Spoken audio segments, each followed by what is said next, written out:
जनता जी आहे ती अत्यंत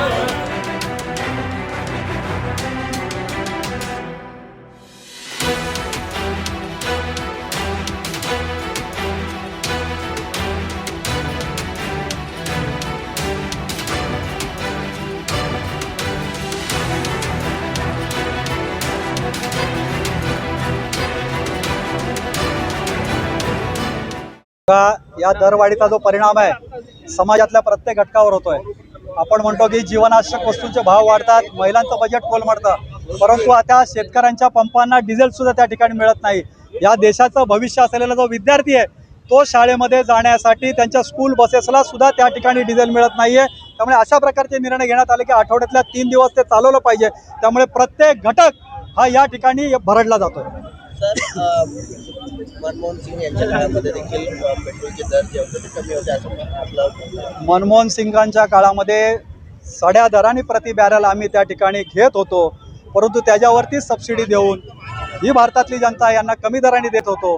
किंबहुना त्याच्यापेक्षा सुद्धा कमी दर या ठिकाणी आहे, तरी सुद्धा हे सरकार चढ्या दराने देत आहे। या आधी सुद्धा यांनी चढ्या दराने विकलेलं आहे आणि चढ्या दराने विकून करोडो रुपयाचा प्रॉफिट त्या ठिकाणी त्यांनी केलेला आहे। परंतु हरदीप सिंग पुरी येऊन त्या ठिकाणी सांगतात की 1000 कोटी रुपयाचं आम्हाला त्या ठिकाणी नुकसान होत आहे, परंतु अतिशय फसवी अशी त्यांची घोषणा आहे।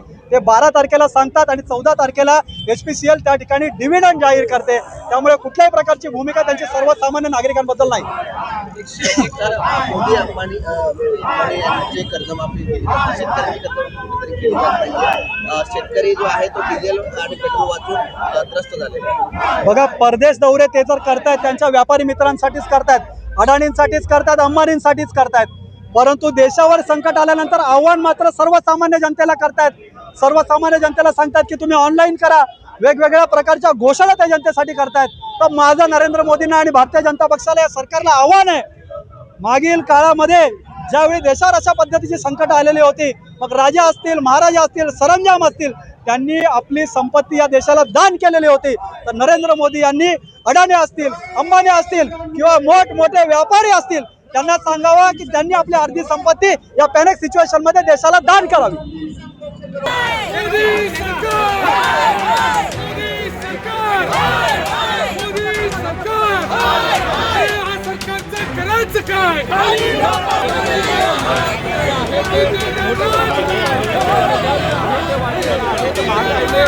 जनता जी आहे ती अत्यंत